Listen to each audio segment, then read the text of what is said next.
நமது கலாச்சாரம், நமது பண்பாடு எப்போதும் நம்முடன் நீடித்து இருக்கும். சப்ஸ்கிரைப் திலக். புறப்பட வேண்டுமாம். இன்றையா? ஏன் மாமா, அப்படியானால் உங்களுக்கு அயோத்தி அழுத்து விட்டதா? அப்படி ஒன்றும் இல்லை பரதா. உன்னுடைய தாத்தா தான் உடனே புறப்பட்டு வர வேண்டும் என்று செய்தி அனுப்பியிருக்கிறார். பரதா, உன் தாத்தாவுக்கு உடல்நிலை சில நாளாக சரியா இல்லை. உன்னை உடனே அவர் பார்க்க ஆசைப்படுகிறார். மாமா, இன்றே கேகய நாடு புறப்பட வேண்டிய அவசரம். நீங்கள் இருவரும் சென்று அன்னை கௌசல்யாவையும் சுமித்ராவையும் வணங்கி விடை பெற்று வாருங்கள். அம்மா, அதற்கு முன் ராமண்ணாவிடம் போய் விடைபெற வேண்டும். நல்லது.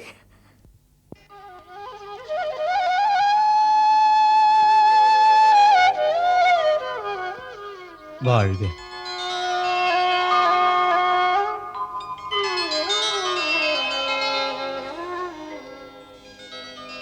உங்களிடம் விடைபெற வந்திருக்கிறோம் அண்ணா. நானும் சத்ருகுணனும் மாமாவுடன் புறப்படுகிறோம். உங்களுடைய மாமன் அல்லவா? மறுத்தாலும் கூட்டிக் கொண்டுதான் செல்வார். சரி, சென்று வாருங்கள். சில நாள் அங்கிருந்து விட்டு வாருங்கள். உங்களை விட்டு பிரிந்து இந்த பரதன் ஒரு நாள் இருப்பதென்பது முடியவே முடியாது. ஒருவனுக்கு உயிரும் உடலும் உண்டல்லவா? என் உயிர் இங்கே நினைவென்ற வடிவில் உங்களோடு இருக்கும். உடல் தாத்தாவின் கட்டளையை மதித்து கேகய தேசம் செல்லும். பிரபு, இந்த திருவடிகளை விட அந்த சொர்க்கம் எனக்கு பெரிதல்ல. உன் பிரிவை என் மனமும் தாங்கவில்லை. பெரியவர்கள் அழைத்தால் போக வேண்டும் அல்லவா? உண்மையில் பரதா, உன்னுடன் வருவதற்கு எனக்கும் விருப்பமாக இருக்கிறது. என்னையே கேட்கிறேன், பரதனை பிரிய முடியுமா என்று. அப்படியானால் புறப்படுங்கள், எனக்கும் சந்தோஷம். புறப்படலாம், ஆனால் பொறுப்புகள் இருக்கின்றதே. லக்ஷ்மணனும் நானும் சென்றபோது நீயும் சத்ருகுணனும் இங்கிருந்தீர்கள். இப்போது நீங்கள் போகும்போது நானும் லக்ஷ்மணனும் இங்கு இருக்க வேண்டாமா? பரதா, ஒன்று மட்டும் நினைவிருக்கட்டும், இந்த பிரிவு நீண்டு விடக்கூடாது. கூப்பிட்டால் உடனே வர வேண்டும். என்னை சீக்கிரம் கூப்பிடுங்கள். தங்களை பிரிந்து பரதன் இருக்க முடியாது.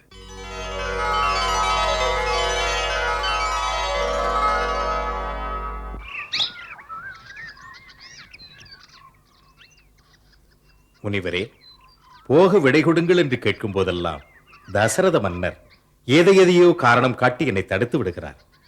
இப்படி அவர் தடுப்பதற்கு தங்கள் ஆலோசனையும் ஒரு காரணமாயிருக்கும் என என் சந்தேகம்.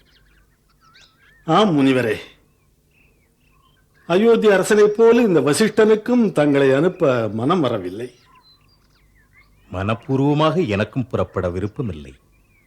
உங்களையும் ஸ்ரீராமனையும் கண்டு கழிப்பதை விட பிறர்க்கரிய பெரும் பேறு வேறு என்ன இருக்கிறது? முனிவருக்கு இது புரியாததல்ல. நான் புறப்படும் நேரம் நெருங்கிவிட்டது.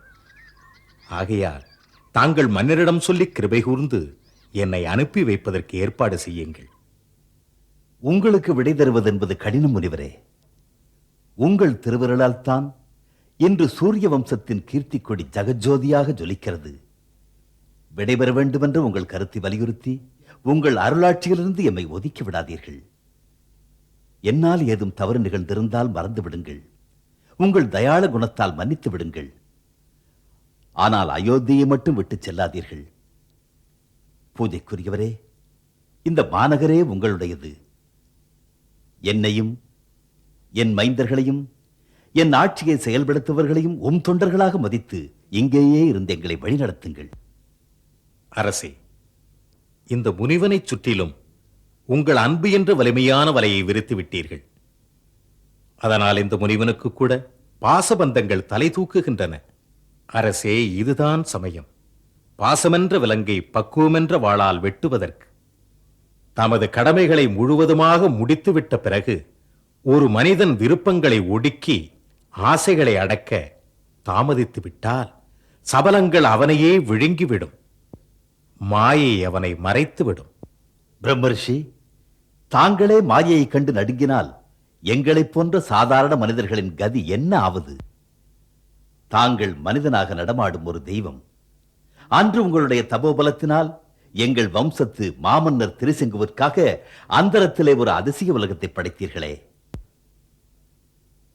அப்படியெல்லாம் அதிசயங்களை படைத்தேன் என்று பாராட்டுகிறாயே, உன் பாராட்டுக்குரிய முனிவன் பாதாளத்தில் விழுந்தேன். அன்று மேனகையைக் கண்டு மோகம் கொண்டேன் நான். என் தபோபலத்தை அழிப்பதற்கு நினைத்தான் இந்திரன். அரசே, என் கதை உலகத்திற்கு ஒரு படிப்பினையாகும். சாதனையின் சிகரத்தை அடைந்து விட்டாலும் சாதனையாளன் அடக்கமாக இருக்க வேண்டும். இல்லையென்றால் சரித்திரமே மாறிவிடும். ஏகத்திலே அமர்ந்து யோகத்திலே அடைந்த ஆயிரக்கணக்கான ஆண்டுகளின் தபோபலம் கணநேர பெண்ணாசையின் கவர்ச்சியால் அழிந்துவிடும். சலனம்தான் என்னை சரிய வைத்தது.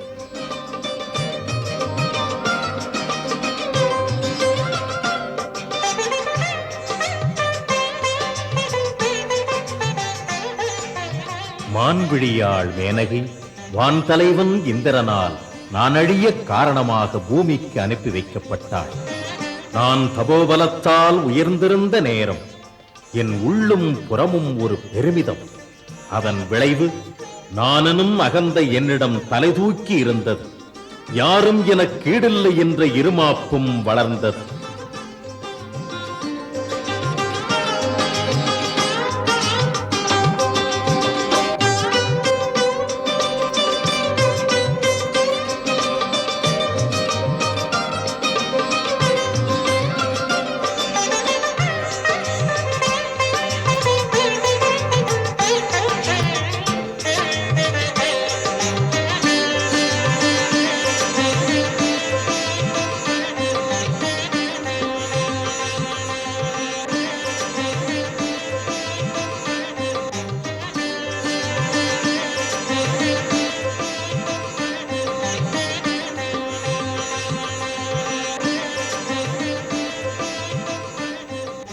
அகந்தையின் எல்லையில் இருந்த நான் அழகியின் கையசைவிலே கருத்திழந்தேன்.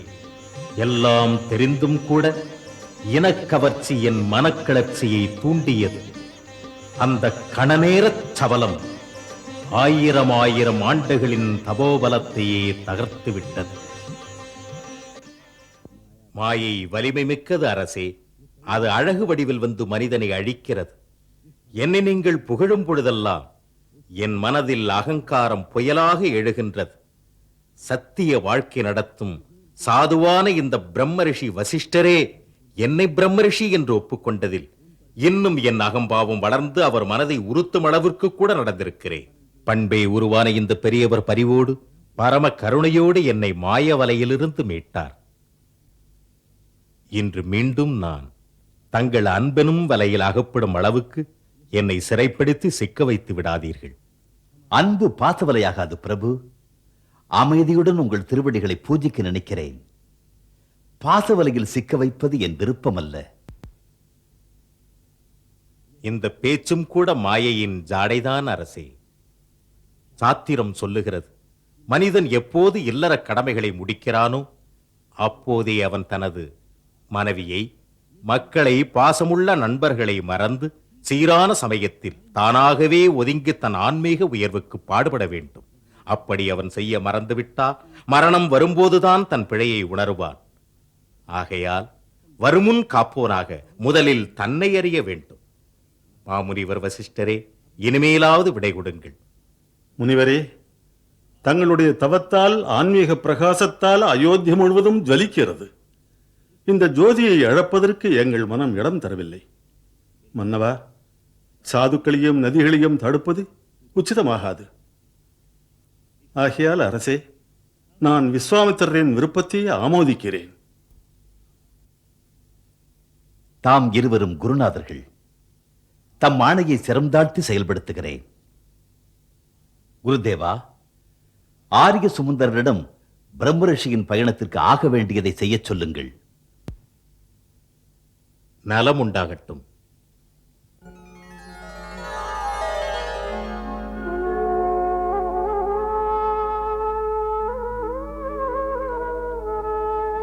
சாத்திரம் சொல்லுகிறது, மனிதன் எப்போது இல்லற கடமைகளை முடிக்கிறானோ அப்போதே அவன் தன் மனைவியை, மக்களை, பாசமுள்ள நண்பர்களை மறந்து சீரான சமயத்தில் தானாகவே ஒதுங்கி தன் ஆன்மீக உயர்வுக்கு பாடுபட வேண்டும்.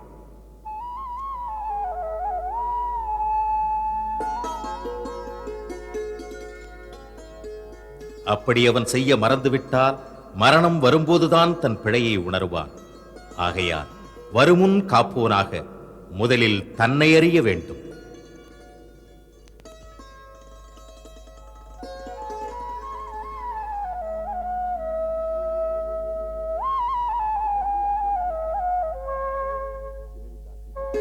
காதருகில் நரை தோன்றும் காலம், காதருகில் நரை தோன்றும் காலம், உன் கவனம் வாழ்க்கையில் வேண்டும் வேண்டும். மோகமயக்கங்கள் சூழ்ந்திடும் போது நல்ஞான விளக்கங்கள் தான் வழிகாட்டும். வாழ்க்கை பயணத்தின் இறுதி நாட்கள் தியாகத்தை செய்திட மனம் வர வேண்டும். ராமனை பெற்ற உன் பாக்யமே பாக்யம், நீ உந்தன் கடமையை செய்திட வேண்டும். ராமனை பெற்ற உன் பாக்யமே பாக்யம், நீ உந்தன் கடமையை செய்திட வேண்டும். நீ உந்தன் கடமையை செய்திட வேண்டும்.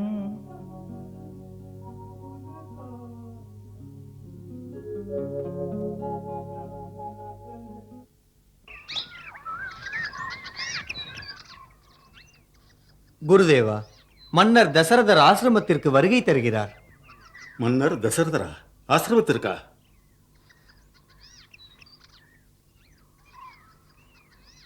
வணக்கம் குருதேவா. நலமுண்டாகட்டும், நல்வரவாகட்டும் அரசே. ஒரு துறவியின் ஆசிரமத்துக்கு அரசர் வருவதென்றால் நிச்சயம் ஏதோ விசேஷம் இருக்க வேண்டும். ஆம் குருதேவா, உங்களிடம் என் மனத்தின் சலனங்களை பற்றி தனிமையில் சந்தித்து சிந்திக்க வேண்டும். தங்களது நித்திய கடமைகளை முடித்த பிறகு சிறிது நேரம் எனக்காக ஒதுக்கி தர வேண்டும். அவசியம். யாருக்கும் குருவின் திருவருள் இருந்தால் எல்லா விருப்பங்களும் எளிதில் நிறைவேறிவிடும்.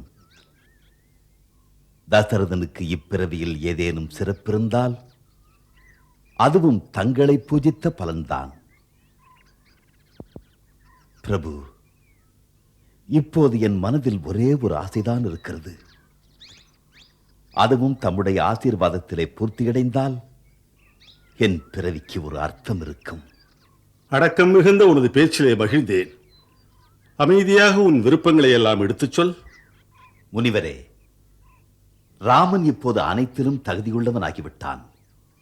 ஊழியர்கள், மந்திரிகள், அயோத்தியின் மக்கள், நாட்டின் எதிரிகள் கூட அவனை நேசிக்கிறார்கள்.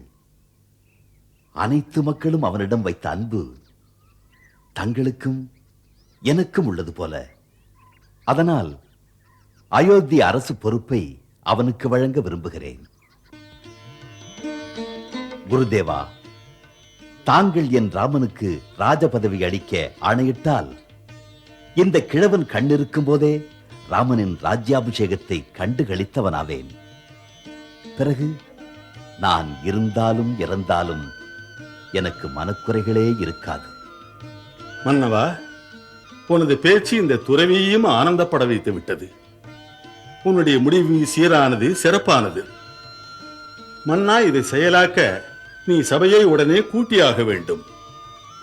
அந்த சபையில் அனைத்து பகுதியின் அரசரையும், அமைச்சர் பெருமக்களையும், அதிகாரிகளையும், நாட்டின் வளர்ச்சியில் நாட்டமுள்ள பிரமுகர்களையும் வரவழைத்து உன்னுடைய முடிவுக்கு அவர்களிடம் ஒப்புதல் வாங்க வேண்டும். பிறகு சிறப்புமிக்க வகையில் ராமனுக்கு ராஜபதவி அளிக்கலாம். இதுதான் உன்னுடைய பரம்பரை பழக்கம். அந்த வழக்கத்தை நீயும் பின்பற்ற வேண்டும். வணக்கத்துக்குரிய குருதேவரே, இங்கே வருகை தந்திருக்கும் நல்லோரே, இச்வாகு வம்சத்தின் முன்னோர்களின் பாதையிலே எளியேனும் என்று வரை மக்களை என் மைந்தர்களாக மதித்து என்றும் அவர்கள் நன்மைக்காகவே உழைத்து வந்திருக்கிறேன். இன்று எனது வம்சத்தின் பெயர் சொல்ல வைத்தவர்கள் இறுதி நாட்களில் நடந்து கொண்டதைப் போல என் வாழ்க்கையின் எஞ்சிய நாட்களை வானப்பிரஸ்த வாழ்க்கையாக அமைத்துக் கொள்ள என்னுடைய ஆன்மீக அமைதிக்காக ஒதுங்கி இருக்க விரும்புகிறேன். அதனால் உங்களுடைய ஒப்புதலை பெற்று என்னுடைய மூத்த மைந்தன் ராமனுக்கு ராஜ்யத்தின் பொறுப்புகளை அளிக்க விரும்புகின்றேன். நான் விரைவில் ராமனுக்கு பட்டம் சூட்ட விரும்புகிறேன்.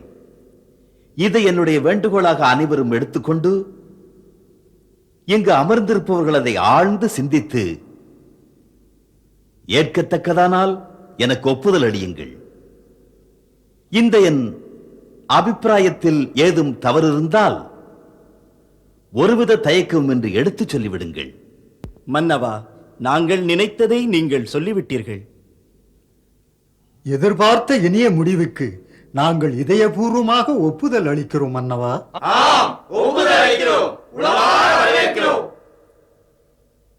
ஏன் ஏன் வரவேற்கிறீர்கள்? ஏனென்றால் மன்னனே மக்கள் முன் தன் முடிவை வைத்தான். இது மரியாதை பிரச்சனை. அதனால் அனைவரும் அதை மதித்து ஏற்கிறீர்கள் இல்லையா? சமுதாயம் எதற்காக ராமனை ஏற்றுக்கொள்ள இணங்குகிறது அதை அறிய விரும்புகிறேன்.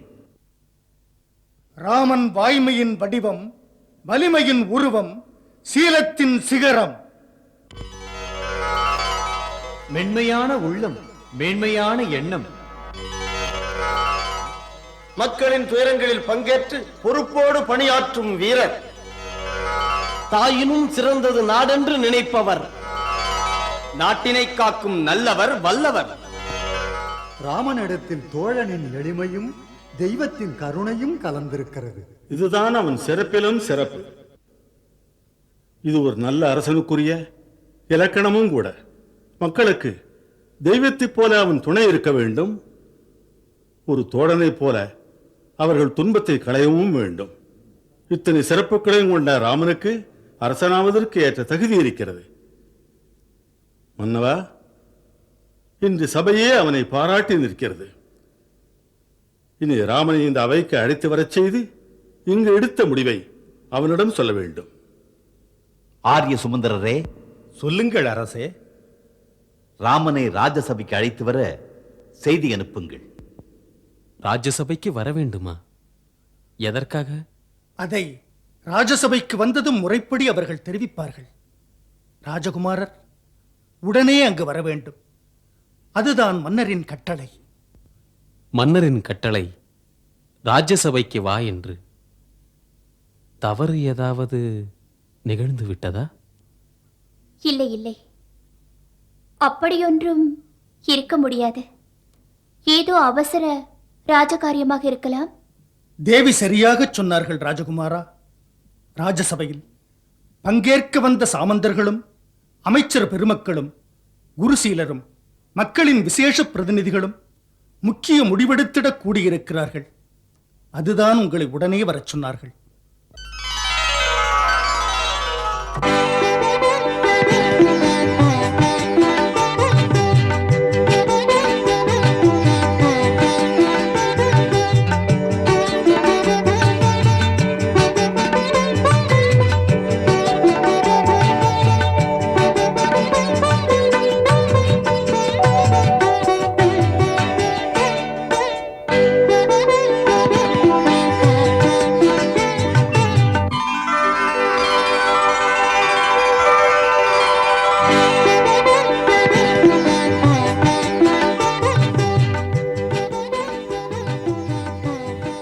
மைந்தன் என்ற உறவில் ராமன் உங்கள் திருவடிகளை வணங்குகிறான். மன்னர் என்ற முறையில் உங்கள் விருப்பம் போல் நடக்க வந்திருக்கிறான். கட்டளையிடுங்கள்.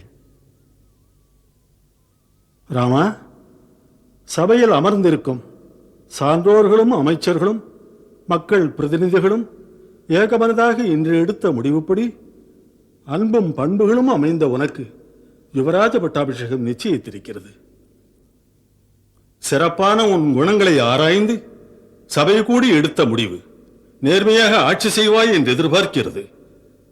மக்களை நீ மதிக்கின்ற காரணத்தால் ராஜ பதவி நீ ஏற்றால் நாட்டின் அமைதிக்கும் அனைத்து மக்களின் வாழ்வுக்கும் எந்த ஒரு பிரச்சனையுமே இருக்காது. உன்னுடைய வீரத்தின் துணையால் நாடு பயமின்றி இருக்கும். ஆகையால் நீ யுவராஜ பதவியை ஏற்றுக்கொண்டு அந்த பதவியை பெருமைப்படுத்து. முனிவரே, மறுத்துச் சொல்வதற்கு மன்னியுங்கள். முடிவெடுத்தது சரியல்ல என்பது எனது தாழ்மையான கருத்து. சீதாராமன் புனித கதை கேளீரே மதுரம் மிகுந்த அனுபவம் பெறவாரே